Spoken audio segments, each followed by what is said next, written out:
বিসমিল্লাহির রহমানির রহিম। আসসালামু আলাইকুম এভরিওয়ান। স্বর্ণা হোমি হলের পক্ষ থেকে আপনাদেরকে আবারও অভিনন্দন ও শুভেচ্ছা। আজ আপনাদের মাঝে একটি স্পেশালিস্ট একটি ভিডিও নিয়ে আলোচনা করব। ভিডিওটি হলো টিউমার হলে কী করণীয়।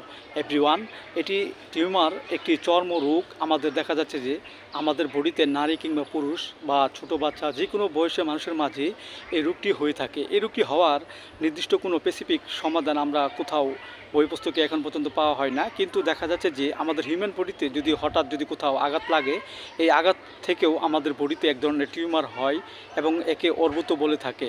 সো এভরিওয়ান, এই রোগটি আমাদের মাঝে হলে আমরা যে করণীয় বিষয়গুলো জেনে সুস্থ হতে পারি। যেমন দেখা যাচ্ছে যে একজন ব্যক্তি যদি শীতকাতর হয় এবং তার ঘাড়, বকুল তলা, শরীর কিংবা বিভিন্ন জায়গায় যদি ছোটো ছোটো কিছু ফোড়ার মতো গুল হয় এবং থলথলে ভাব থাকে এবং নরম, তাহলে এসব লক্ষণে আমরা হোমিওপ্যাথিতে যে ওষুধটি খেতে পারি সেটা হলো ভ্যারাইটি কার্ভ 30। আমরা 2 ফোঁটা করে সকাল বিকাল 2 বার সেবন করতে পারি।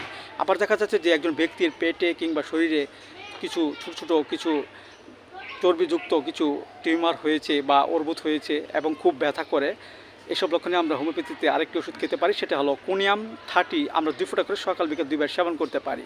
পাশাপাশি আমরা হোমিওপ্যাথি 2টি বায়োকেমিক বড়ি খেতে পারি। একটি হলো ক্যালক্লিয়ার 4-6S, 4টি করে বড়ি চিবিয়ে আমরা হালকা গরম কুসুম পানি সহ সকাল বিকাল 2 বার সেবন করতে পারি।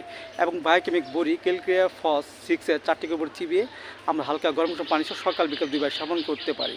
এতে করে আমাদের বডিতে যে টিউমার যে রোগটি হয়েছে সেই রোগটি আস্তে আস্তে কমে যাবে এবং আমাদের মাঝে সুস্থ বলতে ফিরে আসবে। এভরিওয়ান, ভিডিওটি ভালো লাগলে অবশ্যই আমার এই নতুন যে চ্যানেলটি সেই চ্যানেলটি অবশ্যই আপনারা সাবস্ক্রাইব করবেন এবং সকলের মাঝে সবাই শেয়ার করে দেবেন। সবাই ভালো থাকেন। Thank you so much.